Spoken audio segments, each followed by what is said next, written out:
Welcome to the Bold Lounge podcast. My name is Lee Burgess, and I will be your host.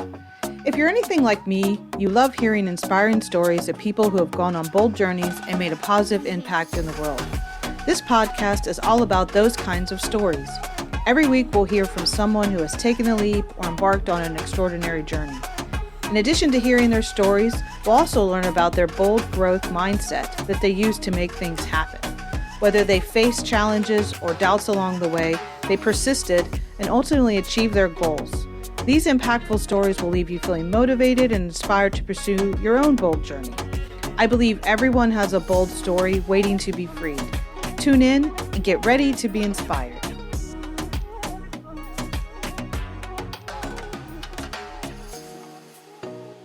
Welcome to the Bold Lounge. Today I have Dr. Shelley Halligan. She is an experienced psychiatric nurse practitioner with over 20 years of experience in the field of addiction medicine. She is the Chief Clinical Officer for Speranza Therapeutics, focusing on medical trials, research opportunities, and growth while managing her own practice, New England Recovery Services Incorporated. Her extensive knowledge and experience in the field of addiction medicine have awarded her many research opportunities and publications with Yale, Drexel, and Emory University. Dr. Halligan is a subject matter expert in the area of detox and medical conditions that accompany substance abuse disorder. Welcome to the Bold Lounge.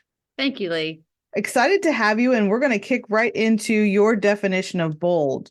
I love this question, and I actually would be lying if I didn't say that I haven't thought about it quite a bit since meeting you, but I think my definition of bold is doing things that are very difficult and very hard, knowing they're going to be difficult and hard, and doing them anyway.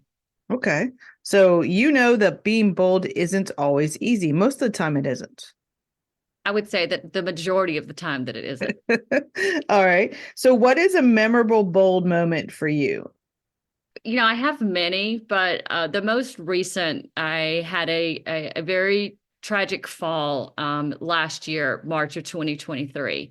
And I fell 14 feet into an empty swimming pool at my sister's house. And I landed on my feet, but I broke 3 of my extremities.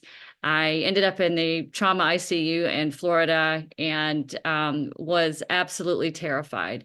But not only mentally terrified, I was in the most physical pain I'd ever been in my entire life. So at that bold moment of having an accident, where did your bold kick in? It kicked in. It was a very quick kick in. It was either I am going to push through this or I'm going to choose another pathway. Mm-hmm. And I have to say, I have worked with people with substance use for many, many years. As you mentioned in my intro, I'm a person in long-term recovery myself.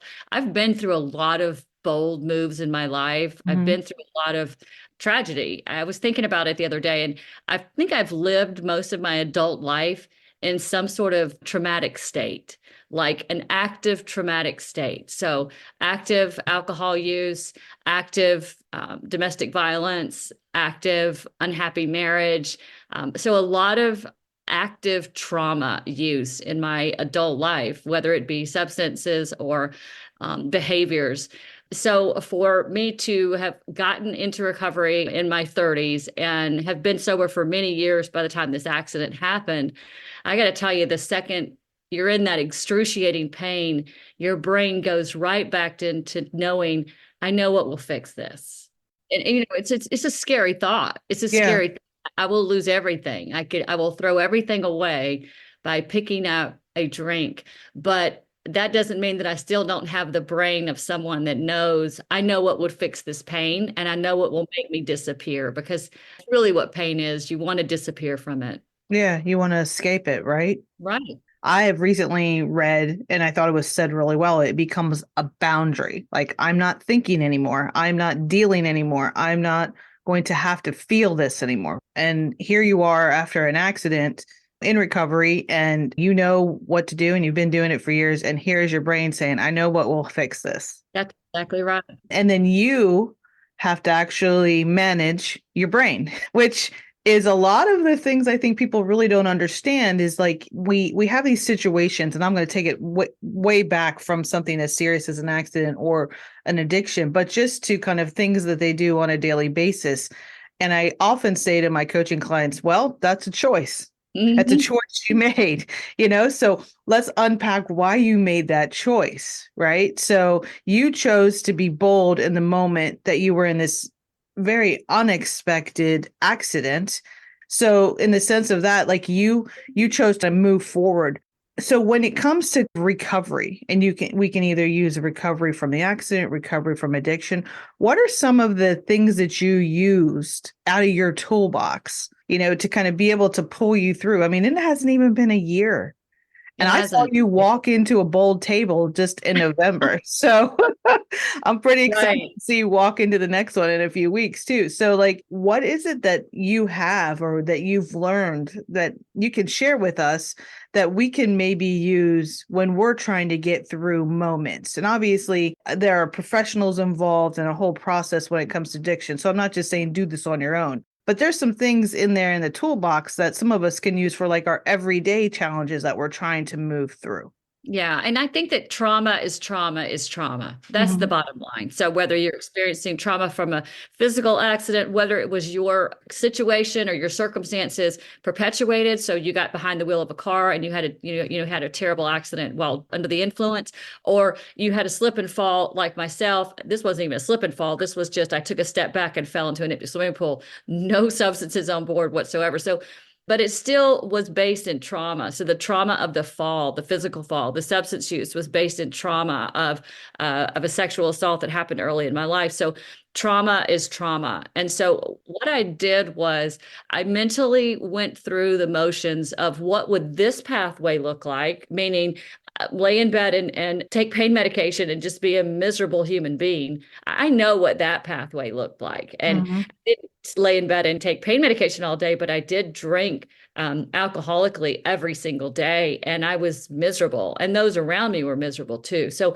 I know what that pathway looked like. And so it was pretty quick that I knew I did not want to choose that. Mm-hmm. So I knew I wanted to choose this recovery path that I had chosen and had served me so well for so many years of relationship with my daughter, who was very young when I got sober, relationship with my four sisters, who there's just no amount of money that can repay that trust and relationship that you have, the relationship with my partner that is just, we have the most incredible life. So I knew pretty quickly that I didn't want to choose that path of what would help and what would get rid of this pain quickly. But every single day since March 22nd, 2023, I have chosen every day I wake up that pathway of recovery. Mm-hmm. And it's not just, I'm not going to pick up a drink today, but it's also, I'm not going to abuse my medications that the doctor gave me, or I'm going to go to physical therapy, even though I don't want to. And I want to say, I would love to say I'm like this girl that loves fitness and loves eating right and do all that. I'm not that You girl. love dancing. That's for sure. I But love to yeah. dance. Yes, I love to dance. I love to move, but like there are things I have to make myself do. Yeah. And that's what all of us have to face is that, and the biggest thing I will say that I have learned that I cannot do any of these things alone. I cannot get better by myself. I cannot mentally get better alone. I cannot physically get better alone. All of those things take a massive community of support. So doctors, physical therapists, nurses, nutritionists, all of those individuals have been great on my team, but they don't match the love and the compassion of friendship, community, and my family. And I'm grateful to have all of those, licensed individuals like myself that are on my team. But Mm-hmm. again, they're not the people that are holding me at 3 o'clock in the morning when I'm in tears. That's my partner. They're Yeah. not the person who I'm making the phone call to saying, I don't want to freaking go to this meeting today. I don't want to do this. I just want to do this. They're saying, okay, well, if you don't do this, this is what's going to happen. It's real life people that have walked beside me for the year that it's almost the year that it's taken me to get back to learn to walk again. And it still is hard. It still is hard every day. But I know what the other thing looks like, and I don't want my life to look like that. Yeah. You take a step every day, literally and figuratively, most likely. And I think that's what I try to help people understand is just begin. And it's hard. And the first step is, usually the hardest. And then the next one and the next one and the next one. I mean, from the perspective of what you just said, being bold is not a solo act. That's right. And I think people need to hear that. So I want to say it again. Being bold is not a solo act. The things that we do in our lives, it doesn't mean you're not in charge of that step. But it's like, who's going to be there when you kind of swivel or kind of, almost fall, or you need to sit down, or you need to cry. Like, there's just things along the way, or you're really happy and you want to celebrate, celebrating with people that support you and really want you to win and succeed is such an incredible feeling. So I think people realizing that, one of the myths of being bold is that you to go alone and you're always confident and you're always just, leaping. And it's like, no, sometimes you're like tiptoeing. Rarely are you alone. And definitely you have little kicks in your confidence every now and then, and sometimes big ones, but it's how you come back from it, right? So when things have happened in your life and you've shared some extremely hard things, you made a statement of you've been in a traumatic state most of your life. So you kind of get through a lot of these things in a way that it doesn't mean they go away or that they're not with you. So I don't mean that, but I mean, you've figured out how to manage, how to deal, how to be in charge. And then the accident happens. And what happened is you had tools in your toolbox where you're like, well, I know what happens if I do that. And I choose this, right? You're making good choices. You're making choices for you, your family, your daughter, your sisters, for Salvatore, the person that's kind of by your side. You are doing those things for a reason. What helps you make the right choice or the choice that's right for you? What do you go through in your mind? Well, I take not only my career, but my job, whatever you want to call it, I take it very seriously. Mm-hmm. I feel very fortunate that it's a mission for me. I'm not here just to, oh, this is a box I check or a card I punch, whatever. I love what I do. I love helping people. And there are so many people that are struggling, Lee. I mean, emotionally, physically, spiritually, and they're lost. Mm-hmm. And something that helps all of those things are substances. Alcohol is free. Marijuana is legalized in most states. Mm-hmm. If you have the brain of somebody who is in a traumatic state, you want all of those things to stop, whether it be the thoughts of that memory of that assault, the feeling of the physical pain, the emotional loneliness that people are struggling with every single day. So for me, getting up out of bed every day, modeling what recovery looks like, and it's not always pretty. I said we were talking about bold is not always leaps and bounds. Sometimes bold for me is getting up and taking a shower. But those things for me are my mission on life. That is what I'm here to do, is help others who are struggling. And that is everyone. Yeah. There's not one person that I meet that hasn't said, oh, my mother battled with alcoholism, or my brother overdosed and died. There's always one, was you're a provider, you always got one story that kind of haunts you for life. And Mm-hmm. that memory almost pops me out of bed sometimes. It almost just gets me going and thinking, what do I have to complain about? Mm-hmm. So I do know the other side of a lot of stories that don't end well. And, that vicarious trauma, we can do definitely two things with that. I can live in that and just be so sad and so morose, or either I can think there are so many people that are out there struggling that I can help, because I do have the tools, and very different way of practicing. I use a lot of humor, but I also very much open myself up, and I level set, and I just say, you're not struggling alone, or you don't have to struggle alone. Mm-hmm. I'm here with you to be that warrior by your side, because life is hard. I mean, life is really hard. And some days it's almost impossible to get through.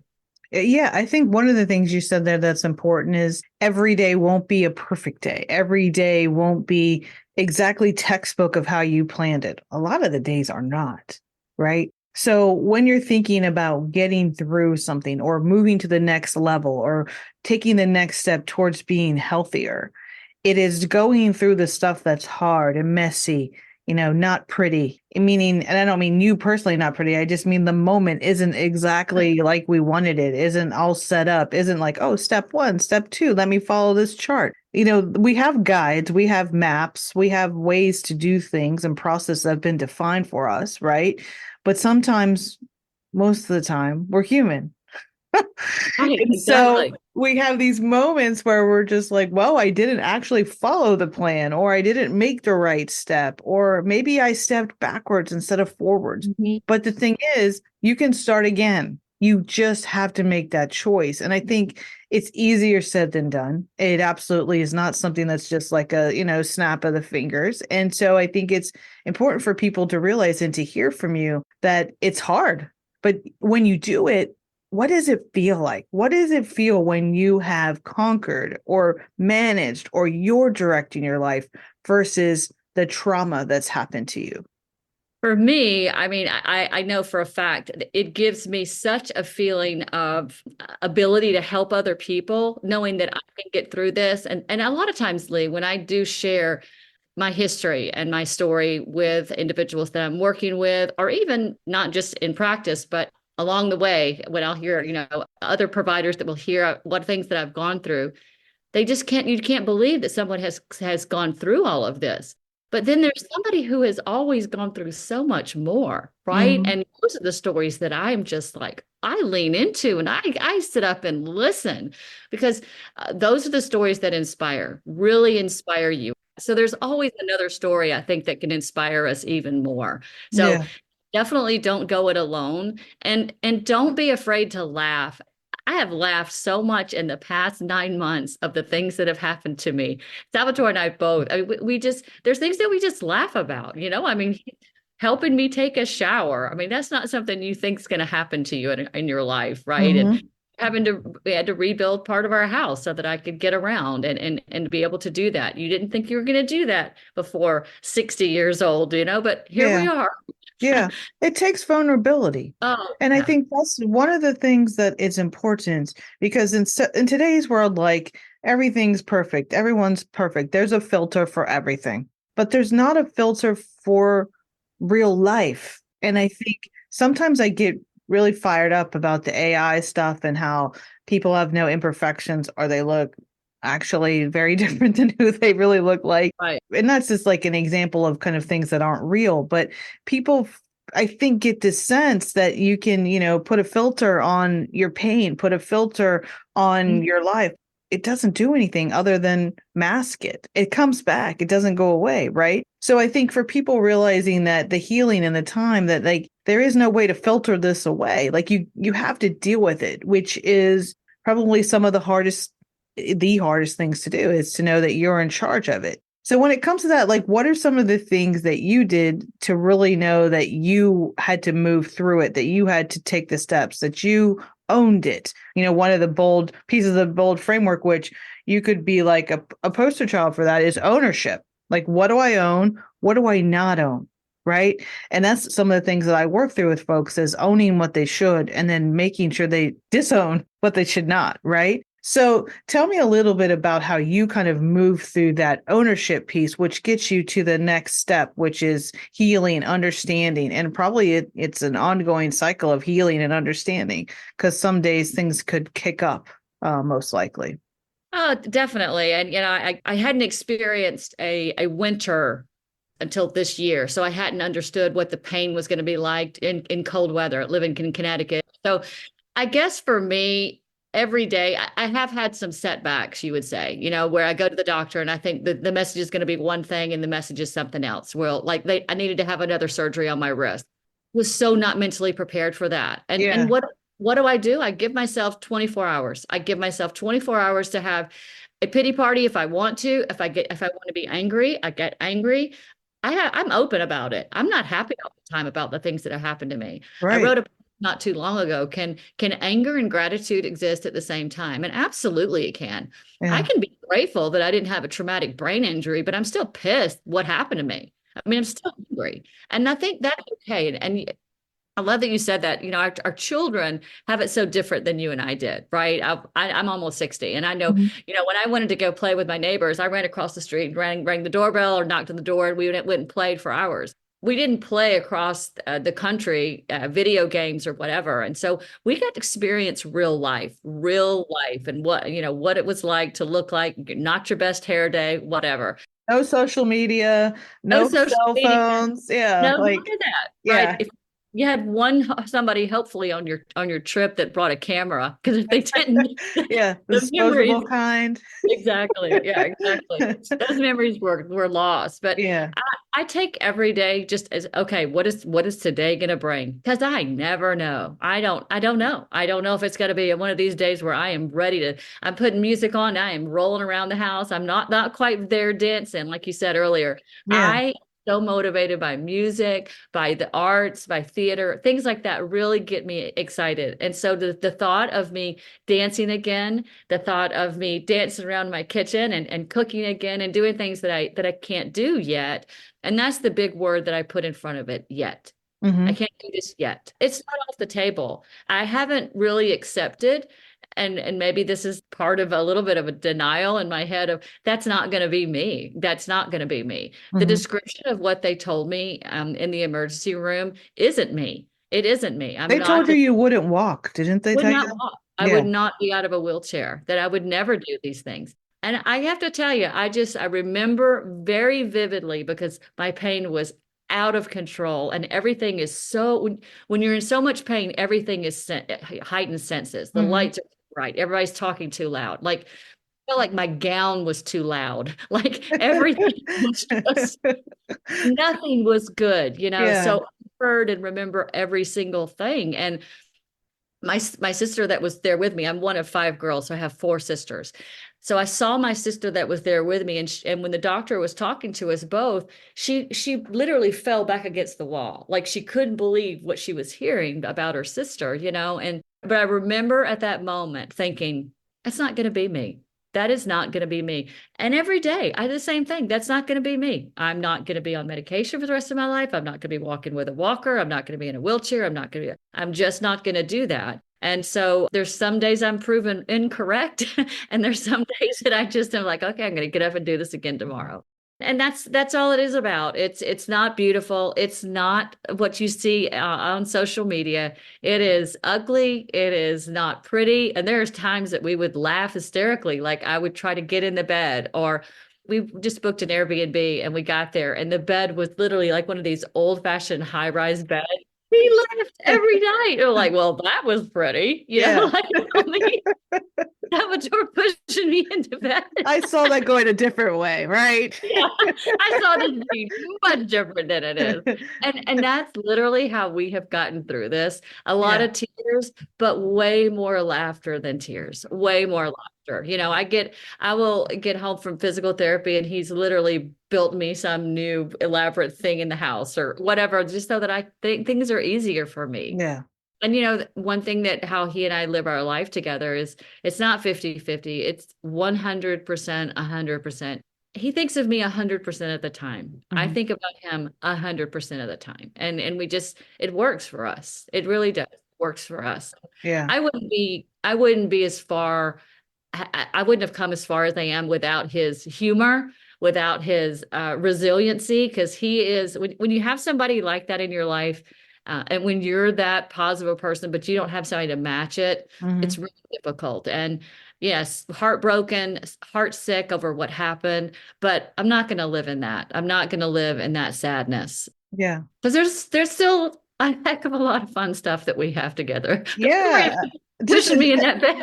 yeah, lots of 10 months of memories and more to come, right? I More to come. visualize you dancing in Paris at the bottom of the Eiffel Tower. Like that's next Christmas, you know? That's next Like, Christmas. yeah. Yeah, that's next.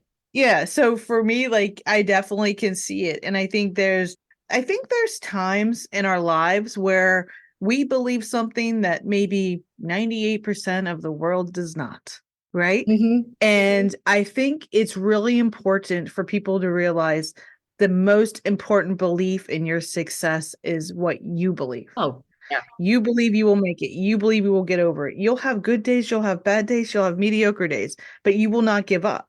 You will that's keep right. going, right? So there's this sense of I'm focused. I know this path is imperfect, but I am walking it. 100%. And dancing it. Yeah, yeah, dancing I'm it. dancing it. Yeah, And you and know, we just said that about there are good days, there's bad days, there's this. I could say that about the day before my accident. mhm, You know what I mean? I would have yeah, said the same. I would have thought I've got good days, I have bad days. They're imperfect days. I would have described my life that same way before the accident, just not the physical pain. So it's mhm, all like it's really, I feel honored that I was chosen to go through this accident. And I know that sounds really bizarre, but I am so grateful that it wasn't one of my four sisters because I don't think they could have managed it as well as me. that that's really how I feel. I was in such great physical shape that the doctors did say, "Oh my gosh, if you hadn't been in this shape, you wouldn't have probably survived the accident." But I'm grateful that it was me because I know how to navigate stuff like this. I also have a massive recovery community that shows up for me big. And when I say, Lee, I got home from the hospital, unable to walk, unable to take care of myself, unable to do any of the activities of daily living on my own. And I had 13 people at my house most weekends doing yard work, bringing dinners to me, bringing groceries to my house, making sure Salvatore was okay. So I already knew how to not do life alone. I already knew how to talk openly about how ugly life can get. So I had those tools already ingrained in me. So I feel like I was almost prepped for this, right? And so I was prepped to get ready for this massive accident that was going to happen to me, but it's not happening to me today. yeah. I think one of the things I learned early on, like I lost my brother when I was 6 and he was 11, and I saw my parents go through that. And I'm talking about a significant life moment of loss as a child that sticks with you forever. And then you have, everyone's probably done the lifelong activity where like there's other moments along the way that hit pretty hard and kind of kick off a scab or kind of kick off something that you had healed from. But I think what's interesting with that and what I found is something you just said that you feel honored. And I can just see some people going like, what are you even talking about? Is your vulnerability, your story, your ability to overcome and move forward becomes inspiration for someone else. And you don't think about it like, oh, today I'm going to be inspiring.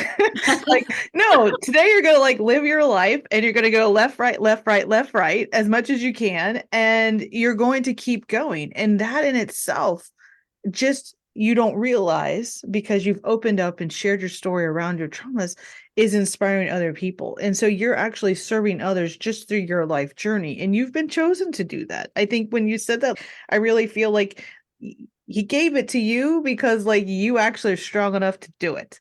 That's right. Yeah, and I think that's a different mindset as well. It doesn't mean like that it was anything like you would want anyone else to go through or Oh, anything that I mean, but you can do it. You're that's strong. right. Yeah. That's right. And I think we get our strength also from many other things. Like it's not by ourselves that we're strong or that we're able to do some of the things. Now it takes your motivation, your habits, your discipline, your action. Like it's you. That is you.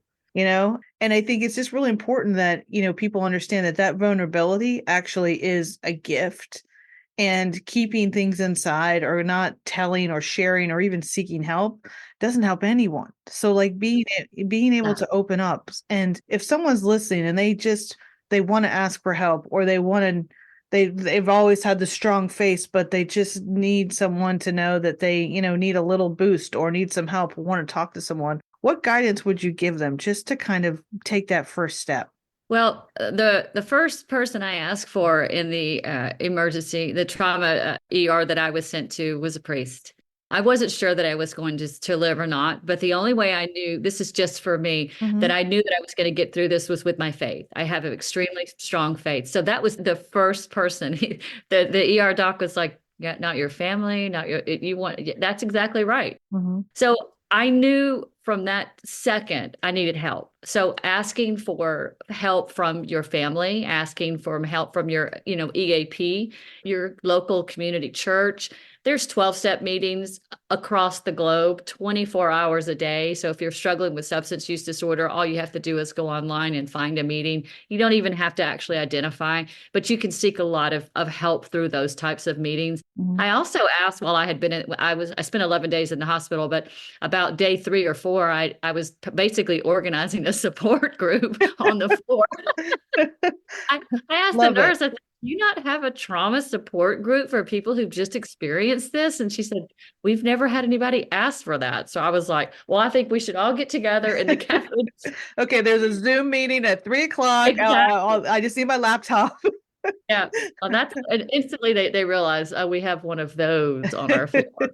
But I'm glad I'm one of those. Yeah. I'm glad I'm somebody that has no problem saying, I'm not having a good day. Yeah. I'm not having a good day. I need time off. I need a break. I need help. I need help from my friends, my loved ones, my sisters. I'm so blessed, like I said, to have the family that I have that never given up on me. No, that's never even been a thought of theirs. Mhm. And the same thing, with Salvatore. I was in the hospital, heavily medicated, I will say. And I said cryingly, "I understand if you don't want to stick around." And I'm not going to tell you what he said, but he was basically like, "Get the F out of here." Yeah, yeah. Like I don't even want to hear that come out of your mouth. He Right? was like, Yeah. "You're talking crazy." Yeah. But it was so traumatic. Like it was just, I felt so like, okay, everyone's going to walk away from me, when actually what happened is everyone turns toward me. Mhm. And that was so beautiful. And, a really good friend of mine, John, I'm going to call him out. He's like my brother that I never had. He's also a person in recovery. And, we both have had, just because you're in recovery doesn't mean life is going to be great. It actually means the opposite. You're It's going to have harder.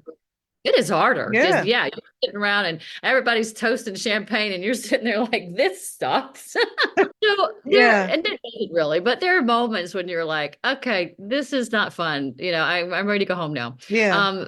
But what has happened to me is John and I have had where we have said to each other, I'm glad we're not sick the same year, like where we've helped each other Mhm. so much along the way. And, it's beautiful people like that text me and call me. And my friend Wendy from work, she texts me almost every day, just checking in on me. And she calls me, she says she's my fangirl, or well, I don't know which way it goes. I don't know Yeah. if I'm her fan or if she's my fan. I don't know. But I think keeping your ego in check is really important. No matter how you can go to the most elite school and have all these letters out after your name, which I have a ton of letters after my name. You do.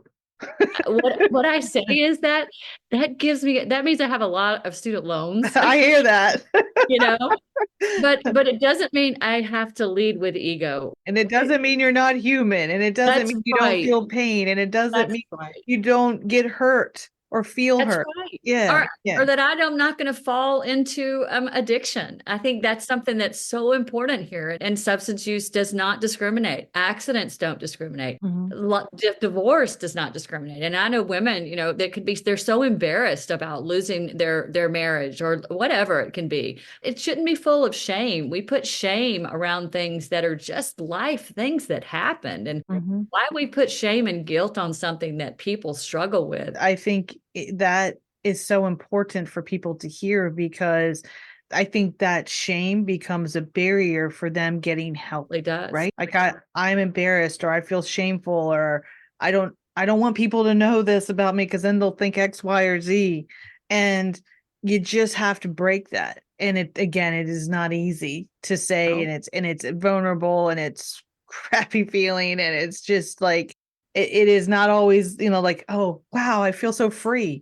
But it's the next day and the next day and the next day where you can actually put your energy versus trying to hide something to actually healing something.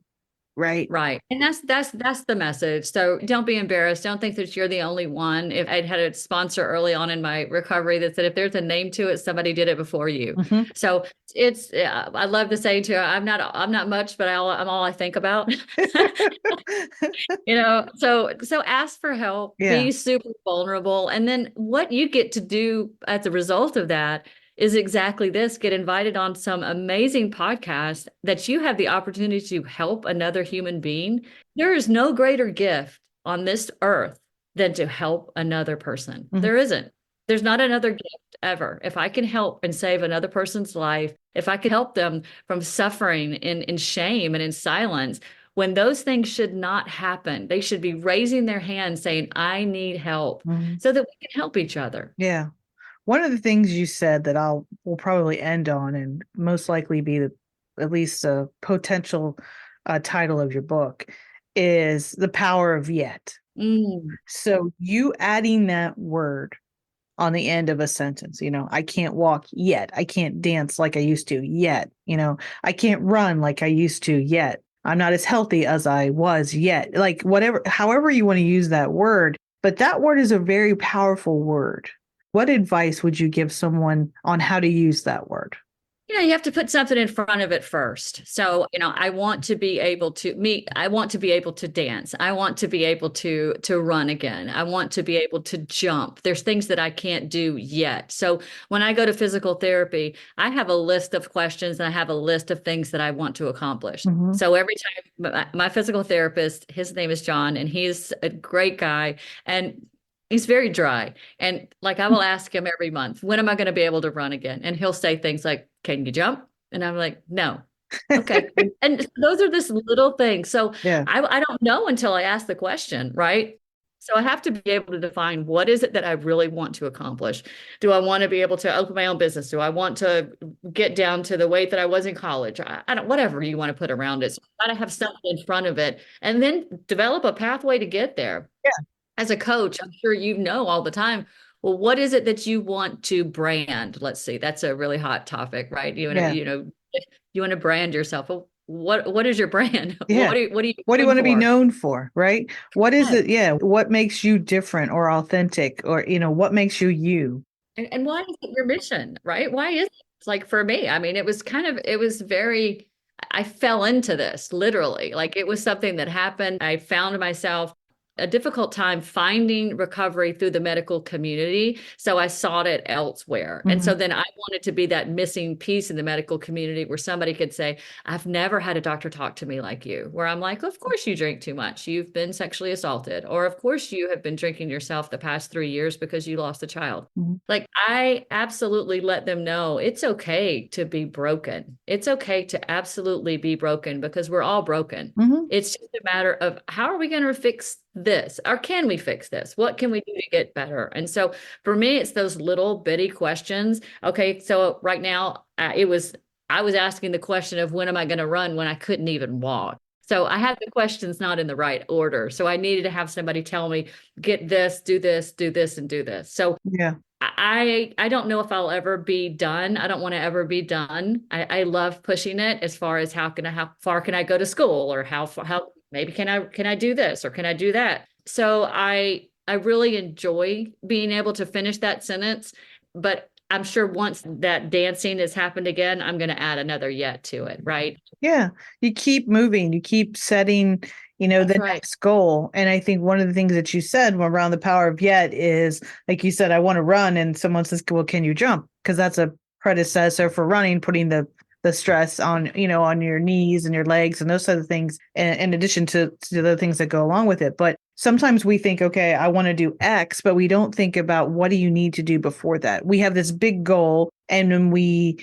maybe like pump it up really big and then like we get determined for about 2 weeks and then we give it up because it's too hard because we didn't think about the what's before it, which are those small steps, those chunks of that goal that have to happen, those steps before the larger goal. So I think, people hear that, they know that, they're smart enough to understand it, but they don't implement it. Like you hear people say, oh, I know what I got to do. I'm just not doing it. Well, like start.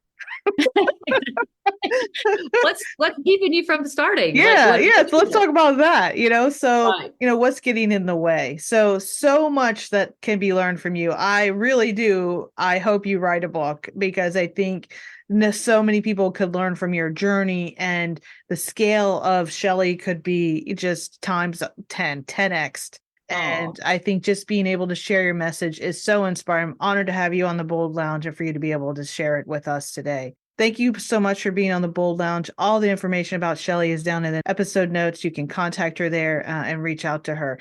And the power of LinkedIn, which is how we met.